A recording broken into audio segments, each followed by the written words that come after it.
Hey there guys, Tom here, welcome back to my movie channel and thank you very much for joining me for this, my review of the brand new film Ford vs Ferrari. Have you guys seen Ford vs Ferrari? What have you thought about that film? Make sure you jump down in the comment section below, let me know your thoughts. So Ford vs Ferrari stars Matt Damon as Carroll Shelby and Christian Bale as Ken Miles. These two guys are the two guys who built the Ford that would beat Ferrari in the Le Mans 66 race. I love movies based on true stories, they always just sort of seem to work for me, and I was very excited about this film, not only because of the talent involved on screen with Christian Bale and Matt Damon, but also because of who directed this film, which was James Mangold, who's directed so many great films, including 2017's Logan. So I was very excited to see it, especially because it's been doing the rounds at all the film festivals, and I finally got a chance to see the movie today.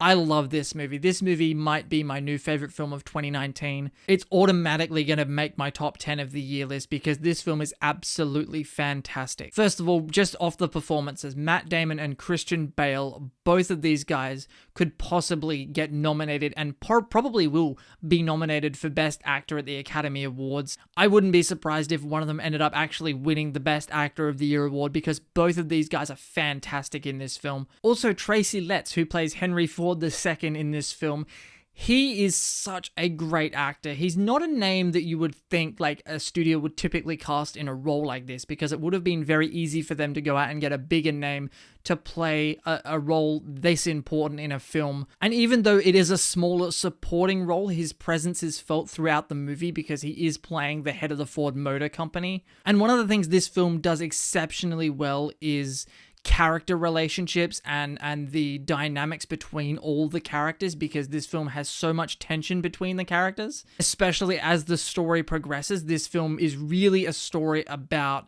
sort of overcoming issues and dealing with ego. Also, there is that element of like sticking it to the man in this movie as well, and dealing with bureaucracy and the little guy taking on the big giant corporation. And I really like those elements about this film.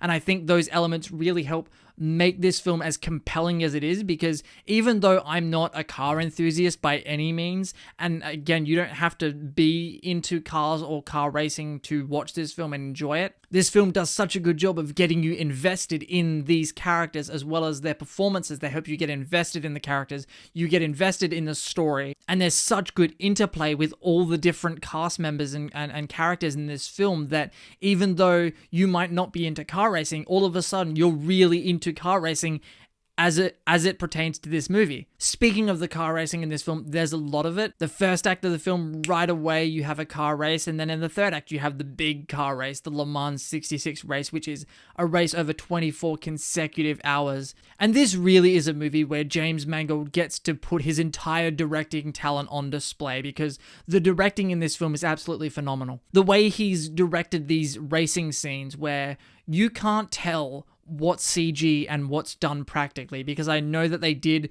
a lot of the stuff practically, but there is obviously going to be some CG elements to these films and to these car racing scenes. And the best kind of CG is honestly the CG that you don't notice, because it all looks so real to me. And it wasn't the car racing scenes, you can still tell what's going on. They're filmed in such a way that you can see what's going on very clearly. You're not confused at any point. You're not lost about, well, which car is he in at this point in the race? And that's just where it comes back to James Mangold being an exceptional director, because he's directed these scenes in such a way that they're not confusing. They're exciting. There's a lot of tension that builds throughout the entire film, especially towards the third act. And if you know the true story, you know the outcome. But even if you know the outcome, the journey there still builds so much tension up that you're still kind of like, are they going to do it? Are they not going to do it? This film does so many different things, and it achieves on every single level. This film has so much heart, so much character, and this film does such a good job of getting you attached to these characters. There's also so much humor in this film, yet there's drama. You have action with these car races. Like, this film has so many different things that it has to achieve. And a lot of times you have films that try to pull off so many different things, like Ford v Ferrari does. And they miss one or two elements. They don't hit on every single level, but this film really does hit on every single level. This is a 2.5 hour film. You do not feel that at all.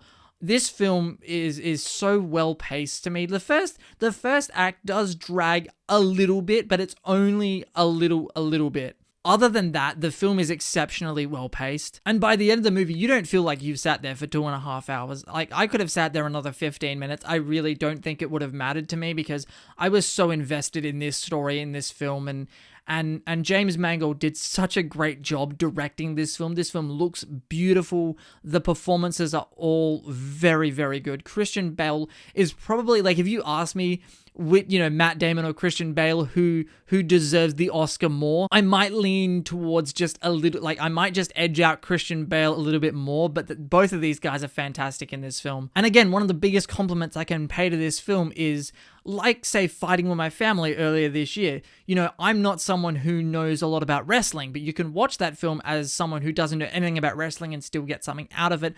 Ford v Ferrari does the same thing with car racing. You can go in not knowing anything about cars at all and still enjoy this film. This film does such a good job of building tension, making scenes exciting, making you care about something that you possibly had no interest in before. That's to me, that is this film's biggest achievement. Because people who aren't into car racing, I think, are going to enjoy this film because, like me, they will get wrapped up in the story and the characters, and people who are into car racing are going to get something out of this film because on top of the great storytelling, directing, and acting on display in this film, they're also getting the car racing element. I absolutely love Ford v Ferrari, guys. If you haven't seen it, please make sure you go and see it. This is an exceptional film. It's so well done. I really, really love this movie. Ford v Ferrari is a big win for me. It's going to end up on my top 10 of the year list. Let me know in the comment section below what you thought of Ford versus Ferrari. I'm very interested to talk about this movie with anybody that I possibly can. Make sure you leave your thoughts in the comment section below. Thank you very much for watching this review. Make sure you hit that subscribe button and ring that notifications bell so you never miss out on my take on all things movies. My name is Tom, and I will see you guys next time.